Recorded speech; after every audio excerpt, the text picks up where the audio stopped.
And so the word of God is said, Kung ang pulong sa Ginoo mismo, the word of God is said, ang pulong sa Ginoo mismo, ang Biblia, the greatest source of cancer. mo ang pinakadako kaayo nga tinubdan sa mga tambag. When we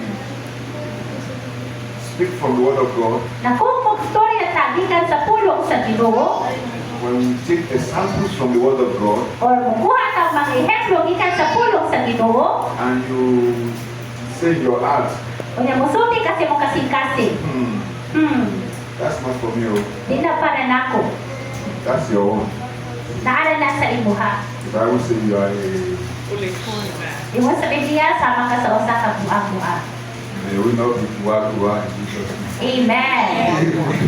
Proverbs 24 verse 6. Panutihon, Kapitulo 24, versikulo 6. Proverbs 24 verse 6. Panutihon, Kapitulo 24, versikulo 6. So we'll try to give ourselves some 24 advice size to. So, hatagan na to ang atong kaugalimon kung mga pagtambak. in this period. Ating panahon. And I pray Kung ako nag-ampo, that our heart will receive. ng atong kasing-kasing budawat, We will allow the word of God to train our mind. at tutugutan ang pulong sa Ginoo musrin sa tuhuna-huna. And then amends. Unsaon na to pagsakto. Amen. Amen. Somebody say, I will make some amendments. Ato isulti ako maghimo og pagsakto or pagtarong sa hunahuna. Amen. Amen. Proverbs 24 verse 6. Panutihon, Kapitulo 24, versikulo 6. Alright, let's read together one So, more time. tungan nyo na ito magbasa usa. 1, 2, 3, go.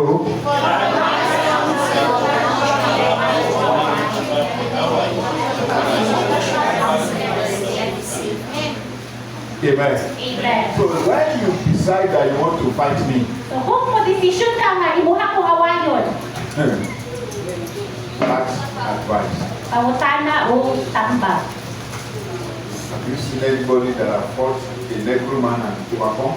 Na ba kay nakita nga usa ka tawo nga nahiubos sa usa ka negro unya. Naka. What side did you use? Usa ka Ask them, what side did you use? usa ka imuha gigamit. Amen. Amen. But you keep asking. Pero sige ka pangutana. Amen. Amen. Before you go to war, count the cost.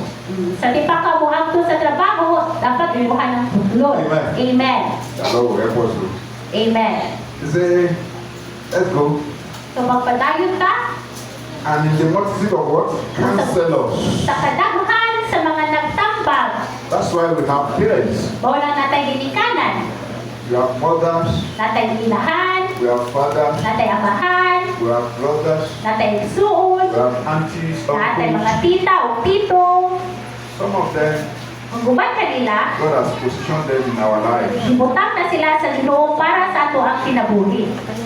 so that we can learn from them. Aron makatuon ta sa ilahang mga experience. We have senior colleagues. Daghanas ang mga idaran nga mga higala.